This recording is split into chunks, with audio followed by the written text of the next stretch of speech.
Hello! Good vibes everyone! Welcome back to Daniel and Franz channel! Bago ang lahat, don't forget to like, share, and subscribe! For today's video, ang gagawin po natin ay DIY or do-it-yourself roleta! Roleta! At ang gagamitin po nating mga materials ay wow! At ang una po natin gagamitin sa roleta ay cardboard o kahon. Ito po yung pinaka-base na gagamitin natin sa roleta. Siyempre po, meron tayong dalawang lapis. Gagamit din po tayo ng gunting. Alala po sa mga bata, kapag naggugunting po kayo, magpatulong po kayo sa mga nakakatanda. Siyempre, meron tayong Ruler. para sa pangsukat. Gagamit din po tayo ng glue gun at glue stick. Ito po ang gagamitin natin pagdikit. Gamit din po tayo ng toothpick. Mamaya po makikita nyo po kung paano namin gagamitin sa roleta. Construction paper. Para po magandang tingnan. Siyempre, meron din po tayong fidget spinner para po maikot natin ng roleta. At dahil wala tayong compass, kailangan nating maging resourceful. Wow! Ito po yung gagamitin natin pang-trace sa roleta. Kuya Daniel, ready ka na ba?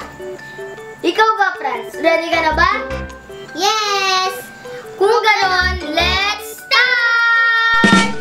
At ngayon, magtitrace na po tayo ng bilog.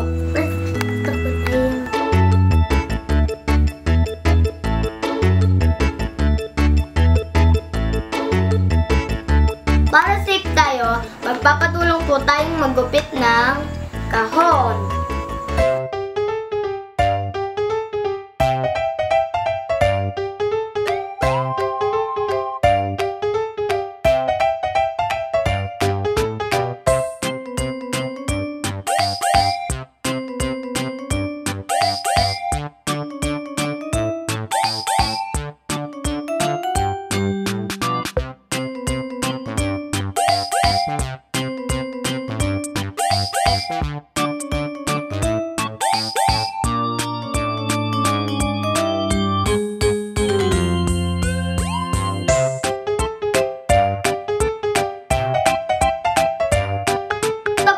Pinagupit natin kay Tito Jan. So, meron na po tayong bilog. At meron din tayong 4 na stand. Kita, mamaya po, ayusin po namin ganyan. At meron din po tayong 2 stand na gagamitin sa side.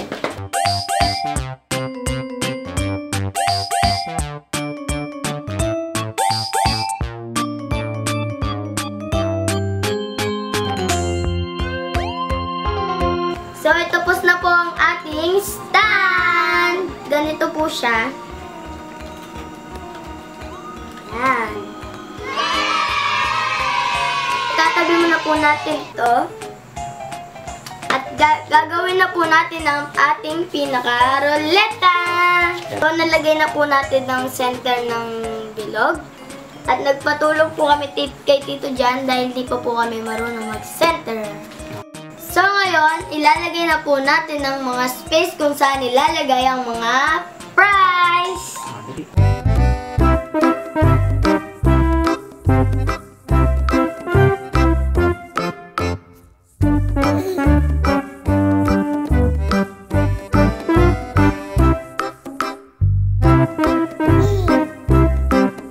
So ngayon, lalagyan na po natin ng kulay ang roleta. Gagamit po tayo ng construction paper na kulay blue. Violet, red, orange, at yellow. Papagupit muna po namin to kay Tito Jan. Mamaya, ididikit na po namin.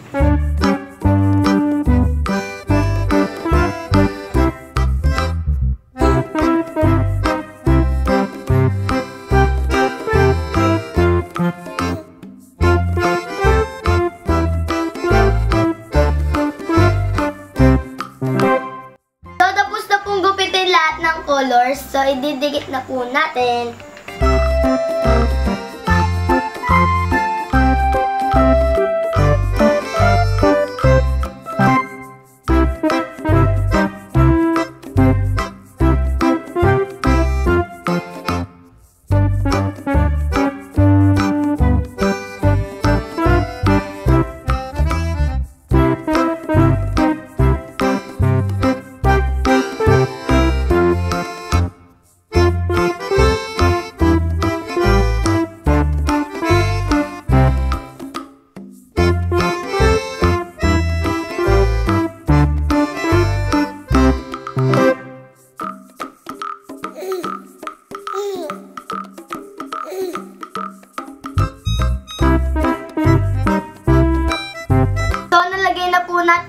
ng kulay.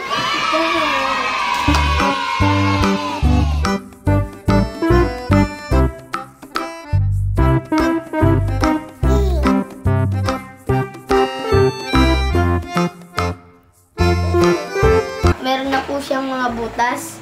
Inano na po ni Tito Jan kanina. Tapos po, bibigyan na lang po namin ng toothpick.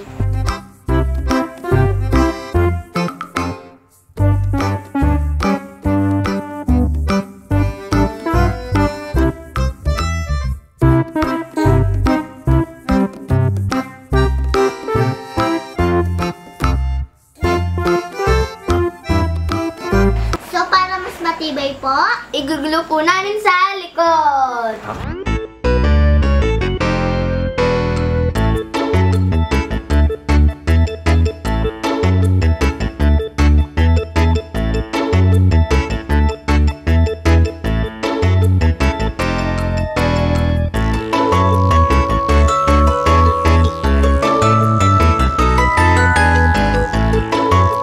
So, habang pinapatuyo po yung sa ruleta, gagawin muna po natin ng stand.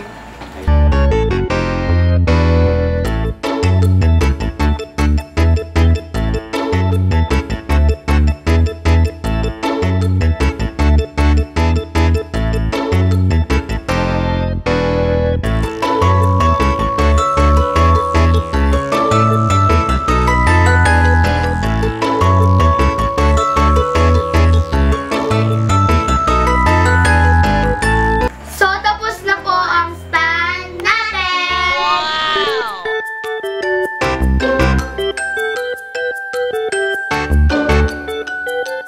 Nagpapalit din po kami ng mga pwedeng panalunan sa ruleta. Meron pong cupcake na... 1 peso. Meron din pong Chucky. Meron tayong popcorn. At syempre, ang gusto-gusto namin, cash fry! Ngayon, ididikit na po natin!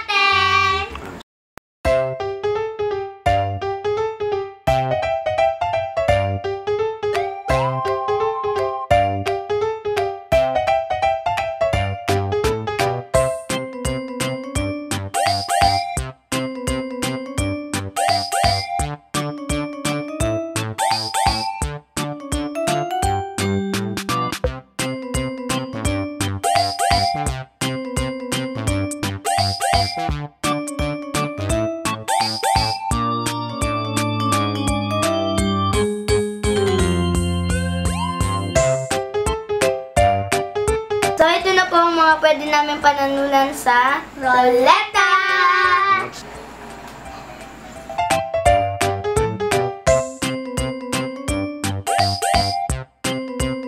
Para po umikot ang aming ruleta, kailangan po namin ng fidget spinner! Ikakabit po namin to sa likod.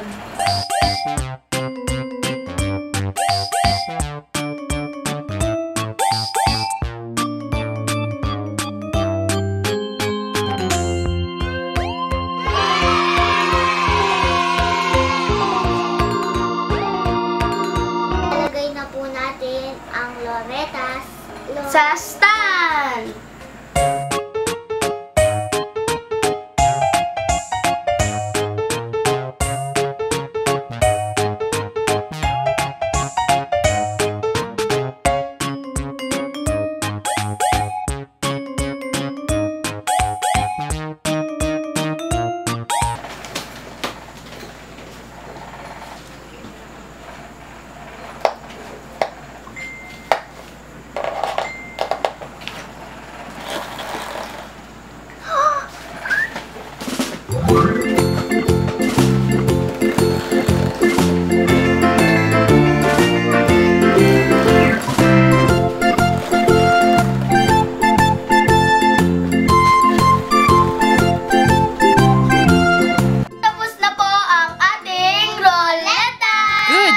Sa susunod po naming video, gagamitin po namin to sa aming laro.